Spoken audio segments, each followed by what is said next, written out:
Magandang araw po sa ating lahat, mga kababayan kong Pilipino.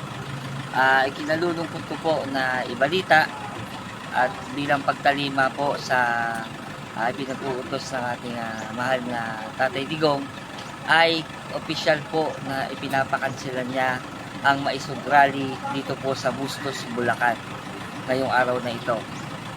Sinika po natin na gawin ang lahat ng pamamaraan, legal na pamamaraan para magkaroon ng pagdaraos ng ganitong rally.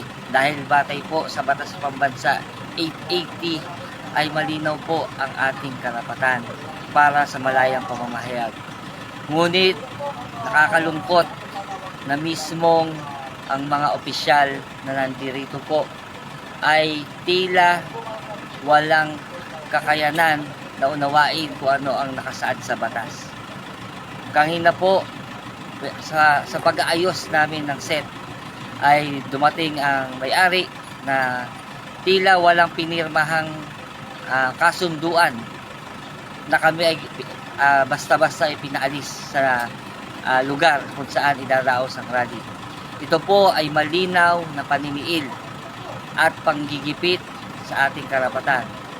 Pilit pong pinanghihimasukan ang pribadong mga transaksyon at ginagamit ang kapangyarihan para hadlangan ang mga nagnanais na magkaisa para sa Maisog Rally na ito. Kaya panawagan po, huwag po sana tayo magbulag-bulagan.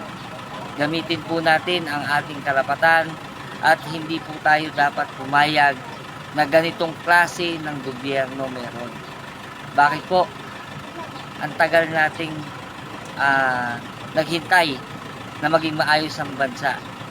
Ano ang sinasabi nating bago kung ang nakikita natin ay isang paghihigpit, pagmamalabis na panunungkulan. Kaya sa inyo po lahat, buksan po natin ang ating mga kaisipan. Huwag nating hintayin na ang kahuli-hulihang eleksyon ay ang 2025.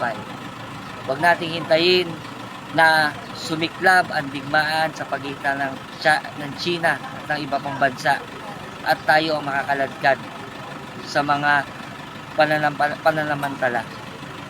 Isingin po natin ang ating diwa. Kung talagang kailangan natin ng pagbabago, tayo po mismo, gumising tayo. Pakita po natin na hindi tayo natatakot na ipaglaban ang demokrasya. Kaya patuloy po, nakansela man ang hakbang ng Maisog Rally dito sa Bulacan, hindi po tayo titigil para ipagtanggol ang ating bandila. Maraming pong salamat. Mabuhay po kayo lahat.